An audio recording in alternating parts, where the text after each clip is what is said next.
pagpapalitan ng kaalaman ang sinagawa ng Campiña Elementary School sa dibisyon ng Cabanatuan City matapos nitong tanggapin ang delegasyon ng Schools Divisions of Baliwag City sa isinagawang benchmarking activity kaugnay ang Special Program in Journalism or SPJ.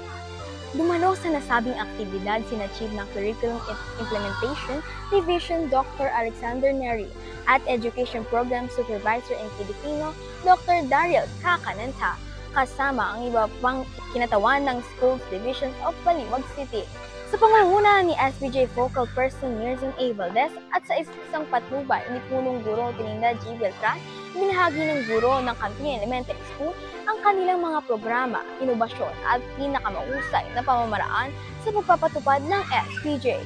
Sinimulan ang programa sa pamamagitan ng audiovisual presentation na may temang Campo Patrol, Benchmarking Special, Pressing Learning, Responsibility, and Democracy, kung saan ipinakita ang naging simula ng SPJ sa paaralan, pinagdaan ng proseso at ang kasalukuyang kalagayan ng programa. Matapos nito, itinampok naman ng isang exhibit ang iba't ibang kagamitan, dokumento at materyales na ginamit ng paaralan sa pagpapatupad ng SPJ na nagsilbing patunay sa patuloy na paghubog sa kakayahan ng mga batang mamamahayag. Sa ikatlong bahagi ng programa, ibinahagi ni Ginang Mirzin Valdez ang hamon na kinakaharap ng paaralan, ang best practices at mga sumusunod na hakbang para sa patuloy na pagpapaunlad ng SPJ. Sinimulan ito ng open forum at palitan ng kaalaman sa pamamagitan ng dalawang dibisyon. Bilang isang pinakabatang dibisyon sa Riyong 3, tunay pong napakahirap na simula ng isang programa tulad ng Campus Journalism. Subalit sa tulong ng Campiña Elementary School, tunay po na ang naibahagi nilang kaalaman ay magiging malaking tulong para kami ay makapag-umpisa at makapagtayo ng programa sa Campus Journalism.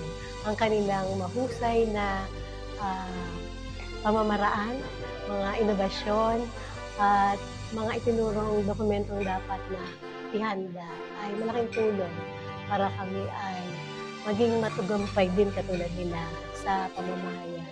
At sana patuloy silang gabayan sa adhikain na palaganap at mapaunlad pa ang Campus Journalism.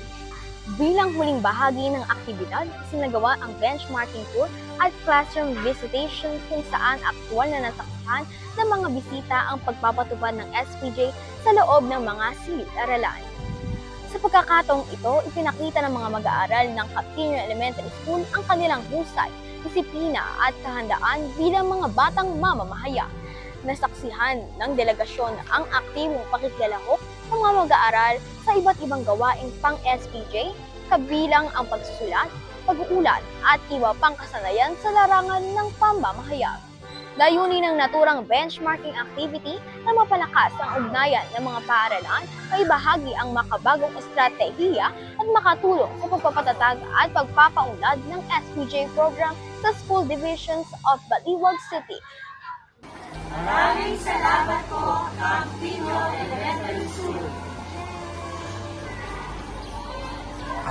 Kasama ang buong CTES Media Team, sa pangunguna ni Dr. Trinidad G. Beltran, ako si Jan Apilado nag-uulat para sa Campo Patrol.